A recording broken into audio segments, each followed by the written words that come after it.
जय हिंद दोस्तों। आज हम बायोलॉजी में अगला क्लास देखते हैं। पिछले क्लास में हमने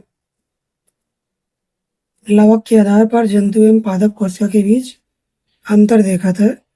आज इस वीडियो में हम देखेंगे जो न्यूक्लियस अर्थात केंद्रक होता है। क्या जो केंद्रक होता है, ये केंद्रक आपको बताया था कि जो जंतु कोशिका होती है, इसके बाहर एक परत पाई जाती है, इसे बोलते हैं कोशिका झिल्ली या सेल मेम्ब्रेन कहते हैं अंग्रेजी में, हिंदी में कोशिका झिल्ली। और इसके अंदर पाया जाने वाला पदार्थ क्या होता है? इसके अंदर जो पदार्थ पाया जाता है उसे कहते हैं कोशिका द्रव यानी साइटोप्लाज्म। और जो इसके अंदर होता है न्यूक्लियोप्लाज्म, जो न्यूक्लियस के अंदर होता है द्रव, उसे बोला जाता है न्यूक्लियोप्लाज्म यानी केंद्र का द्रव। ये कोशिका द्रव या केंद्र का द्रव। और कोशिका के अंदर उपस्थित सभी कोशिकांग अंगों को यानी golgi body, mitochondria, lysosome, centrosome, vacuoles, ये सभी चीजों को हम क्या बोलते हैं? जीव द्रव्य। या कहें तो न्यूक्लियस के अंदर उपस्थित जलीय पदार्थ को और कोशिका के अंदर उपस्थित जलीय पदार्थ को, साथ ही कोशिका के अंदर उपस्थित कोशिकांग को हम जीव द्रव्य कहते हैं। ठीक है, तो आज हम देखते हैं न्यूक्लियस क्या होता है। ठीक है दोस्त, न्यूक्लियस अर्थात केंद्रक।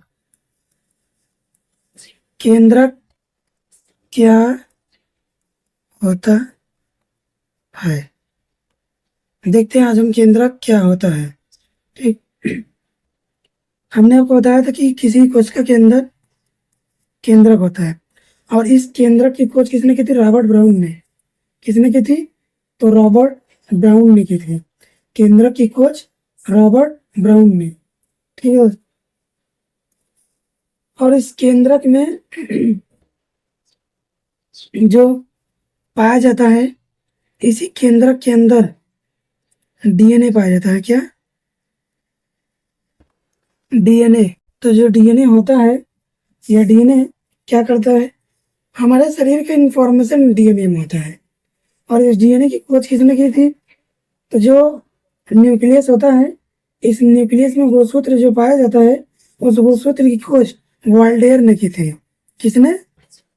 पहले देखते हैं क्या होता है गुणसूत्र। न्यूक्लियस के अंदर गुणसूत्र, इस गुणसूत्र की खोज वाल्डेयर ने की। किसने की? वाल्डेयर ने की थी। और वाल्डेयर ने जो इस गुणसूत्र की खोज की, और इस गुणसूत्र में जो डीएनए पाए जाते हैं, उस डीएनए को सबसे पहले कार्लसबर्ग ने देखा था। किसने? कार्लसबर्ग ने। इस डीएनए को सर्वप्रथम किसने देखा था? तो कार्लसबर्ग ने देखा था। परंतु इस डीएनए की जो संरचना है, जैसे बनता है संरचना आप देखेंगे,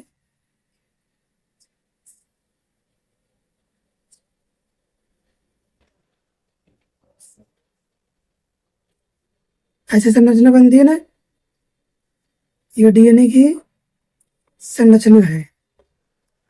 ये क्या है? डीएनए की संरचना है। इस डीएनए की संरचना को दिया था वाटसन एंड क्रिक ने। वाटसन एंड क्रिक ने। किसने दिया था? वाटसन एंड क्रिक ने। और इस डीएनए की जो खोज है, डीएनए की खोज जोहानसन ने की थी। जोहानसन ने। ये बहुत इंपॉर्टेंट चीज है दोस्त, इसको याद रखिएगा, क्योंकि एक डीएनए के बारे में इतनी सारी चीजें कॉम्प्लिकेटेड होती है। डीएनए की न्यूक्लियस में पाया जाना क्या पाया जाता है? गुणसूत्र। इस गुणसूत्र की खोज किसने की? वाल्डेयर ने की। और इसमें जो पाया जाता है डीएनए, डीएनए को सर्वप्रथम देखा था किसने? कार्लसबर्ग ने। और जो डीएनए का स्ट्रक्चर या मॉडल या संरचना जिसने दिया था, उसको कहा गया वाटसन एंड क्रिक ने। और डीएनए की खोज किसने की? तो जोहानसन ने की। सब अलग अलग है चीज। ठीक है दोस्त, तो इसके अंदर एक तैरने वाला एक पदार्थ पाया जाता है जिसे कहा जाता है क्रोमोसोम, उसी को कहते हैं गुणसूत्र। क्या कहते हैं उसे हम? गुणसूत्र। जो डीएनए में पाया जाने वाला पदार्थ गुणसूत्र होता है। गुणसूत्र होता है और यही गुणसूत्र जो होता है इसके अंदर क्रोमोसोम होता है, जिसे हिंदी में गुणसूत्र कहते हैं, क्रोमोसोम। ठीक है, क्रोमोसोम या गुणसूत्र के अंदर मनुष्य के शरीर का इंफॉर्मेशन होता है। जो ऐसे ऐसे डीएनए बनता है, इस डीएनए में मनुष्य के शरीर की पूरी इंफॉर्मेशन होती है। ठीक है दोस्त, ये अगर डीएनए न रहे तो मनुष्य के शरीर का जो पूरा स्ट्रक्चर बनता है प्रजनन के दौरान, प्रजनन के बाद जब एक भ्रूण कोष बन जाता है महिला के जनन अंग में, ये बोला जाए यूट्रस में, तो उसके पश्चात यही डीएनए पुरुष के जो स्पर्म यानी शुक्राणु पाए जाते हैं, उस शुक्राणु में ये डीएनए होता है।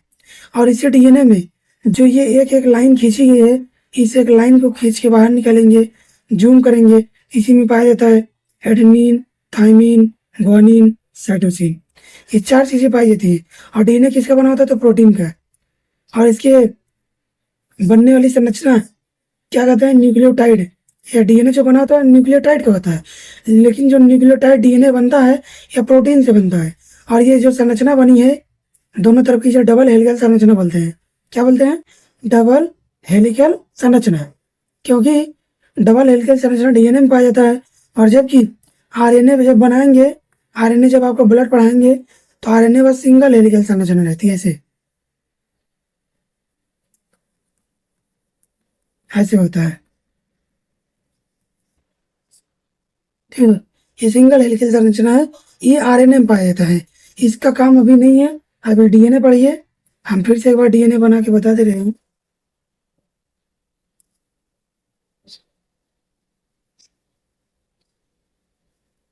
एक मिनट।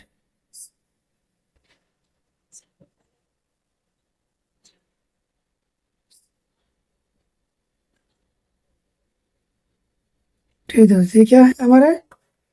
ये डीएनए है।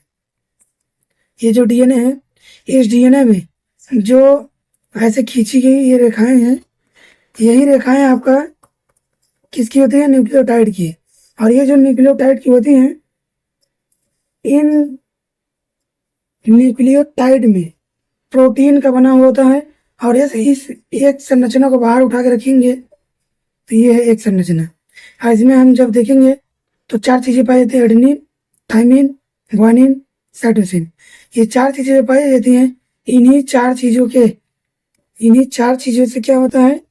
एक मनुष्य के डीएनए के अंदर उपस्थित पूरे शरीर का इंफॉर्मेशन होता है। यानी जब एक महिला और पुरुष के निषेचन के दौरान जब गर्भ में बच्चा पलने लगता है, इसी डीएनए के आधार पर क्या होता है? वह बच्चा धीरे धीरे इस डीएनए के आधार पर यह इसके अंदर इंफॉर्मेशन होता है कि उसके दो पैर बनाने हैं, पैर में अलग अलग 5-5 उंगलियां बनानी है, सब 1 बाई 1 करके, पहले बड़ी, फिर छोटी, फिर उससे छोटी, फिर उससे छोटी, फिर उससे छोटी। उसमें नाखून जमाना है, बाल संरचनाएं उगना है। उसके बाद हड्डियां यहाँ पे रहेंगी, वहां पे रहेंगी, वैसे हाथ की भी संरचनाएं बनेंगी। तो ये सारी संरचनाएं, 2 आंख देना है, 1 नाक रहेगा, उसमें 2 छिद्र रहेंगे, मुंह है, उसमें होंठ बनेंगे, जबड़े बनेंगे, पुरुषों में दाढ़ी मूछ आएगी, महिलाओं में दाढ़ी मूछ नहीं आएगी। तो ऐसे सारी संरचनाएं, पूरा शरीर की सारी संरचना जो होती है, ये सभी सारी संरचनाएं इस डीएनए के अंदर इंफॉर्मेशन उपस्थित रहता है। इसी डीएनए के अंदर, ये डीएनए बहुत बड़ा चीज है। इसीलिए जब किसी महिला या किसी स्त्री का या किसी लड़की का जब कोई रेपिस्ट रेप करता है, तो उस आधार पे पता लगाया जाता है कि रेपिस्ट करने वाले व्यक्ति का उसका डीएनए शुक्राणु लिया जाता है और उस महिला से जिससे रेप हुआ है उससे शुक्राणुओं से उसका डीएनए निकाल करके उसके जननांगों से ये क्या करते हैं, इसके जिसने उसका उसके साथ दुराचार किया है उसके डीएनए से मैच कराते हैं। अगर मैच कर जाता है तभी ये पता चलता है कि इसी का शुक्राणु है, इसी का स्पर्म है, इसी का डीएनए है जो महिला में पाया गया है। तभी माना जाता है कंफर्म रूप से, डॉक्टर जब ये सलाह दे देता है उसकी रिपोर्ट से, तो पता चल जाता है कि इसी ने इसका रेप किया है। उस आधार पर उस व्यक्ति को मेडिकल सर्टिफिकेट के आधार पर सजाएं मौत देती है या फिर आजीवन कारावास जो भी दे वो सुप्रीम कोर्ट या हाई कोर्ट के ऊपर होता है। ठीक है, तो ये हमारा क्या है, डीएनए है। तो न्यूक्लियस के बारे में आपने देखा, न्यूक्लियस क्या चीज होती है। अब हम इसके आगे देखते हैं जो हमारा ये न्यूक्लियस होता है यानी जीन। ये इस डीएनए में जो हमारा जीन पाया जाता है, जीन के अंदर न्यूक्लियोटाइड पाया जाता है, आपको बता दिए। जो ऐसी संरचना है ये क्या है, ये जीन है। इस जीन में क्या होता है, न्यूक्लियोटाइड पाया जाता है। जीन किसका बना होता है, प्रोटीन का बना होता है। जो जीन होता है, जीन किसका बना होता है, प्रोटीन का बना होता है।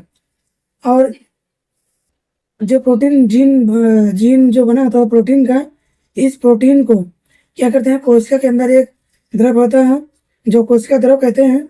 इस न्यूक्लियोप्लास्ट को, जो न्यूक्लियस के अंदर भरे द्रव होते हैं उसे कहते हैं न्यूक्लियोप्लास्ट। और जब इस न्यूक्लियोप्लास्ट को देखते हैं तो हम जो न्यूक्लियस के अंदर उपस्थित होता है इसको हम न्यूक्लिक एसिड कहते हैं। और ये जो न्यूक्लिक एसिड होता है, न्यूक्लिक एसिड, ये जो न्यूक्लिक एसिड होता है इसको दो भागों में तोड़ते हैं। पहला होता है डीएनए, दूसरा आरएनए। पहला डीएनए, दूसरा आरएनए। और डीएनए हमने आपको बता दिया इसकी संरचना कैसे होती है, इस तरीके से होती है। ये डबल हेलिकल संरचना डीएनए का है, आरएनए का सिंगल हेलिकल संरचना है।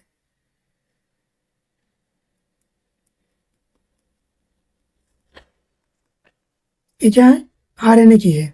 ठीक है दोस्त, ये जो आरएनए की संरचना है इसमें जो डीएनए का प्रयोगशाला में जब परीक्षण किया जाता है ना, तो इनके डीएनए के न्यूक्लियोटाइड से, जो डीएनए पॉलीन्यूक्लियोटाइड से बना होता है, क्योंकि डीएनए में बहुत सारी संरचनाएं होती हैं और बहुत सारी संरचनाओं को बोलते हैं पॉली।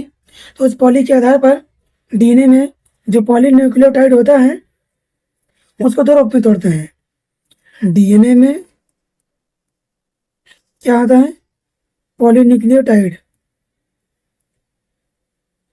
पॉलीन्यूक्लियोटाइड। ये जो न्यूक्लियोटाइड होता है, इस न्यूक्लियोटाइड को दो आधार पर बांटा गया है। एक होता है न्यूक्लियोसाइड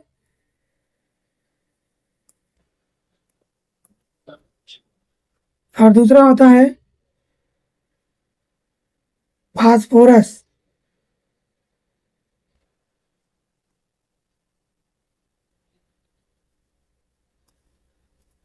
फास्फोरस। अब इस न्यूक्लियोसाइड में भी दो भाग होते हैं। पहला भाग शुगर का, दूसरा भाग नाइट्रोजन बेस का है।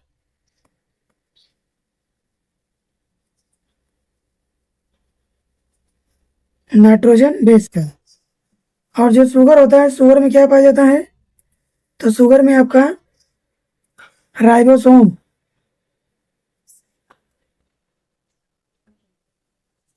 राइबोसोम और डीऑक्सीराइबोस,